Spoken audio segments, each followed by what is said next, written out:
Hello, I'm Toycat, and welcome back to the second channel geopolitical video. Today I wanted to talk about the United Kingdom and its relationship with the European Union. You might have heard that things got quite bad a few years ago, in fact so bad that Britain decided to exit the European Union, you might even say. However, today I wanted to talk about the future relationship they've been trying to build, because defining this relationship has been one of the big points of UK foreign policy for the last 5 or 6 years. In fact, it's been one of the things that has toppled a few prime ministers here or there, which is why it's so interesting to read that the newest one has been mulling Swiss-style ties with Brussels, using Brussels, of course, to refer to the EU and not Belgium, because although Brussels is the capital of Belgium, it's also the capital of the EU, because it's the only way to make everyone happy by making precisely no one happy. This is a terrible capital for the EU, but it is the capital, and so they're mulling closer trade ties, in fact, equivalent to Switzerland with Brussels. In fact, if you read a little further, it's not just like a consideration, they're planning to put Britain on the full-on path towards a Swiss-style relationship with the European Union. That is one that is a lot closer than the one right now, and the move is intended to forge closer economic ties, which could have some issues of the party currently in charge. However, it is a really interesting idea until you realize, wait a minute, didn't the UK, the UK left this big trading bloc, and then immediately after leaving, or 5 years after leaving, they intend to forge closer economic ties. That seems counterintuitive, and the reason for this is because there's basically tiers of EU membership you can go for. There's the most committed you can be, perhaps the Belgium level of going into the EU and going into every single organisation. Then there's the UK former level, or Denmark now, where you opt out from certain things, like you've still got border controls and this and that. And then there is the next level down, which is the EFTA, or the EEA, I guess I should say. This is made up of 3/4 countries, which, by the way, I love this stock image I found. I decided to use it even though it's covered in watermarks, because they thought it was good enough to watermark, despite apparently typing in Iceland wrong, getting Ireland, not noticing it's the wrong flag, and just assuming, yep, this is what Iceland looks like. But then it also gets better the more you look at it, because wait a minute, is this Svalbard included here? Wow, that's inaccurate. As you might know, if you know Svalbard, it's an archipelago in the Arctic Ocean that technically belongs to Norway since 1920. However, it's actually outside of the Schengen area and the European Economic Area. Wow, what an amateur mistake. I'm starting to think this person didn't know all the intricacies of the EU, and ultimately, in reality, even though these countries are part of a separate organization, you would probably not notice they weren't EU members if you're not a nerd or care about this sort of thing, because you can freely travel from any of these places in or out of the EU. However, Switzerland is a weird exception to these 4 countries, because although Norway and Iceland and Liechtenstein are again, effectively EU members, they have all the trade agreements, just without representation in the EU Parliament and a few other little opt-outs.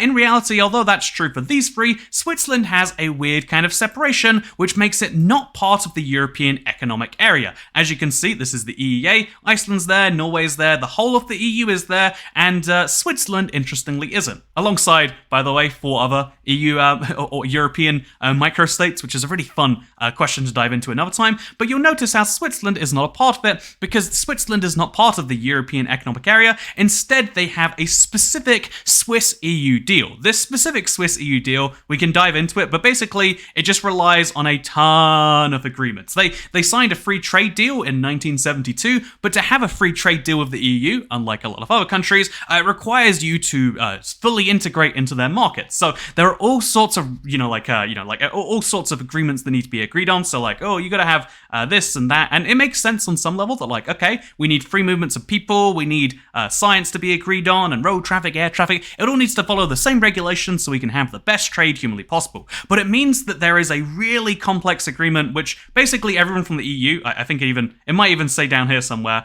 that everyone from the EU goes, yeah, this is a headache, and we really don't want to do this again. It's a really, really complex thing that basically every single time the EU wants to sign something into law, they need to make sure that Switzerland signs their own agreement, and sometimes they just don't, and it causes a whole crisis. And so, Switzerland has a very special relationship with the EU, one which the UK is considering taking for itself. But why would the UK do this after so long? If the UK was going for a Swiss-style deal, wouldn't the best time to do this be straight after Brexit? And sadly, the answer here is that, leaving the European Union, which is, according to this list of largest economies in the world, the 3rd largest, man, is it really 3rd largest after China now? That's depressing. But the EU is the 3rd largest economy in the world, and so if you're going to lose access to that market, you need to make it up, right? You've lost $16 billion in $16 trillion in market access, you need to make that up somewhere else. And looking at this handy-dandy chart, you can see that the clear alternative, if you're an English-speaking country,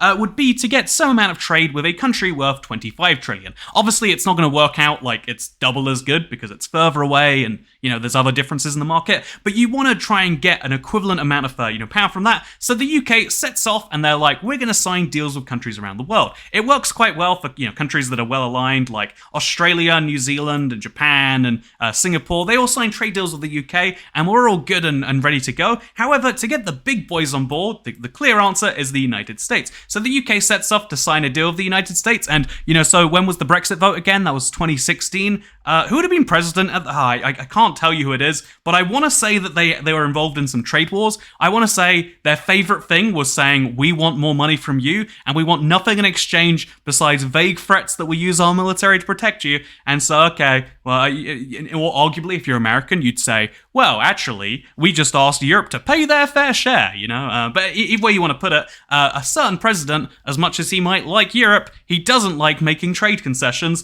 and so it's fine. We just wait for the next president. In 2020, the US held another election, and that's a guy who really doesn't like Brexit. He's got that East Coast American thing where he's like, my grandfather was Irish, and so I'm just so Irish. I would like to get the Irish vote, me would. And so, okay, oh no, this is a bad thing of like, well, okay, I guess that's not happening anytime too soon, but it's fine because, you lose the US, the world's largest economy, you lose the EU, the world's third largest economy. I guess you could go make a trade deal with China. I mean, it might be controversial, and okay, yeah, it didn't go very well, did it? This is an image that tells you how well those trade talks went, but it's like, okay, so after China, it's like Japan, and there was a fair enough Japanese trade deal, and then it's Germany, okay, that's EU, it's France, that's EU, there's Italy, that's EU. What about Russia? Okay, obviously Russia. So obviously we got India and we got Canada. Canada's a nice shoe-in, but India, if I'm not mistaken, basically India wants easier access to the UK. Right now, you have to get a visa to come to the UK, and so kind of in retaliation, you have to get a visa to go to India. It's a fun relationship us and India have. I don't know. Is there any reason why India and the UK are so close and yet always so hostile towards each other? You should let me know in the comments down below if there is. Is it like a historical reason that the UK and India are connected? Because they seem quite far apart. You wouldn't figure we'd have such close ties, and yet we do. If you could, just let me know in the comments. I'd love to know more as soon as you can let me. But that's my favorite thing to do every video. I'm sorry, I'm never going to stop doing that. Anyway, so long story short, after a meeting with his Indian counterpart, the foreign secretary said that the two countries would improve further under the new prime minister, who was, because he's the first prime minister of Indian roots, which seems like a weird thing to do, but whatever. And they decided that, oops, they can't do it because of all of the... they've got issues with... what is it right here? They want a double bilateral trade. However, they've got this issue of visa arrangements that aren't quick and easy and convenient and whatever. Long story short, the UK is having issues with India. The UK is having issues with China. The UK is having issues of the US, which would be the clear, slam dunk win, you might assume. And so what do you do after that? Well, you say, okay, what about this EU guy? I feel like we could do some trade with them. Trade is obviously one of the biggest things you need for prosperity, and the UK could do with some prosperity right now. So what about a trade deal with that EU thing? And just to be fair, the UK does have a trade deal with the EU. A lot of people act like we left the EU, and now I haven't seen a European in years. I live with a European, fun fact. And I am a European if you want to be a stickler. But the UK-EU trade agreement, although it was no means a match for the level of cooperation that existed while the UK was an EU member, it's beyond a traditional free trade agreement. In fact, it's an unprecedented free trade agreement. However, it's still a downgrade from where you were before. I mean, it might be unprecedented compared to other countries, but it's also unprecedented compared to the EU's former EU membership. And so, what do you do about that? Well, the fun thing here is you got to go back to this, which is the future relationship the UK have with the EU. This is a little thing they put together to try and explain it. The UK could be in the EU, but the UK has said, we held a referendum, we're going to leave. Well, then the next step would be EFTA, like I mentioned, or EEA, I guess I should say. However, the UK says we don't want free movement or substantial financial contribution or regulatory autonomy. We want regulatory autonomy. And so they go, okay, what about Switzerland? And they were like, okay, these things and these things and these things. So basically, the UK has to work back from where we are right now, which is a country equivalent to Canada or South Korea. I'd argue a lot closer than Canada or South Korea, but the point is it's a country that is close, has a trade deal, but doesn't have to deal with any of that Europe malarkey, and then instead work your way up. So, okay, do you want to lose the independent trade policy? Well, okay, maybe not, but do you want to be involved with the ECJ jurisdiction? I guess, we could give that up. I guess financial contributions, if we have to pay that to get the market access, if you get 100 billion in trade and you pay, I don't know, 1 billion to get it, maybe that's worthwhile. Free movement, it sounds really bad on paper. The big reason, in fact, a lot of UK people were against the EU is like, wait a minute, so all these people can just move here and it's kind of like a one-sided agreement? I think because previously, if a German wants to move to the UK, they move to the UK. A British person wants to move to Germany, not only do you have to get over the cultural language barrier, but you also have to then, on top of that, register with your local, what's it called, like a rat house in German. A citizen, like a town hall. You have to tell the local police where you're going to be at all times, and you have to have a job within X amount of time or you get deported. And there's also weird rules about like crimes and about benefits. There's lots of these weird rules that are in place that basically didn't exist reciprocally. So I think the easiest way to get this Swiss-style agreement, which just to be clear here, like Switzerland is in Schengen, Switzerland, which you wouldn't have to be, but Switzerland does allow free movement from European. There are 447 million people who can move to a country of 8 million. That is, it's a big thing to give up, you might say. But in exchange for all this trade of this 16.47 trillion block, they give up the ability that people can move in there when they want. And the UK just has to be maybe stronger, stricter, harder about enforcing that. Whether that works or not is a complex thing, and ultimately comes down to not whether it's a good idea, because is allowing migration from your closest economic bloc a good idea? Well, I mean, it depends on everything else, doesn't it? But the more interesting question here is, will the British public accept that? Because as much as our favorite new prime minister. Wait, here's the picture of the prime minister. Our favorite new prime minister, our first ethnic minority in like 100 years, by the way. Our favorite new prime minister here is like, okay, yeah, I'm gonna make this happen, but he can only exist as figurehead of the country. He can only serve as prime minister if the people agree. And so what do the people think? Well, I mean, they're going to deny notifications. Websites that ask for notifications, by the way, I hate you. I despise your guts. I don't. If I want to learn about your website, I'll go to your website. You know what's even worse? Websites that are like, to confirm you're not a bot, click allow notifications. Like, that's not going to trick me. That's not going to work that way. Anyway, so in hindsight, do you think Britain was right or wrong to leave the European Union? In January 2020, 40% said right to leave, 47% said wrong to leave. Then that kind of, more people were kind of in favor of right to leave at this point right here. There was kind of a point where it was about 50-50, but in the last year, I guess year and a half or so, you can see, well, actually, was that? Yeah, that's April 21. In the last 18 months, you can see how now more and more people are saying we were right to leave the European Union. We were wrong to leave the European Union.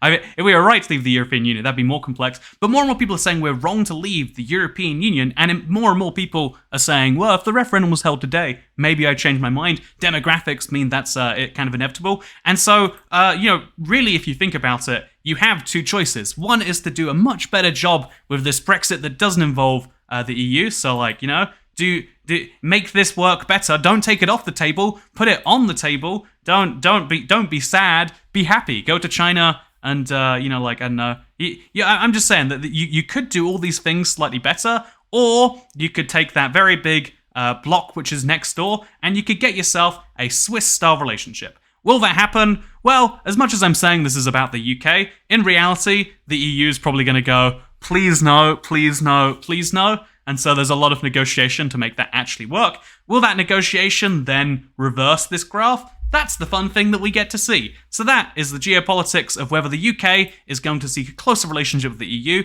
In reality, right now, again, it's not as close as it was. It's like divorcing, but then still living in the same house. And, occasionally cooking dinner together and getting intimate or whatever. Like, it sounds like it's like, it's way worse than it was before. But also, I'm just saying, there's a lot of trade blocks that I don't cook dinner with, and there we go. That's the analogy right there. And as you can see, the EU and the UK still work together very closely on all sorts of weird things. And that is something you maybe saw from the Ukraine situation. Or maybe it's something you didn't see, and if you don't see things, then I'm sorry that you're blind, but that doesn't excuse you for not watching my videos all the way to the end, which thank you for doing, by the way. You can subscribe, or you can give me money on Patreon. If you give me money, I'll just use it to buy kebabs. And yeah, that's something I would like, or maybe it's something I wouldn't. You can only find out once you do it. Thank you for watching, though. I hope you all enjoyed, because I'll see you in like a YouTube short, I guess, soon.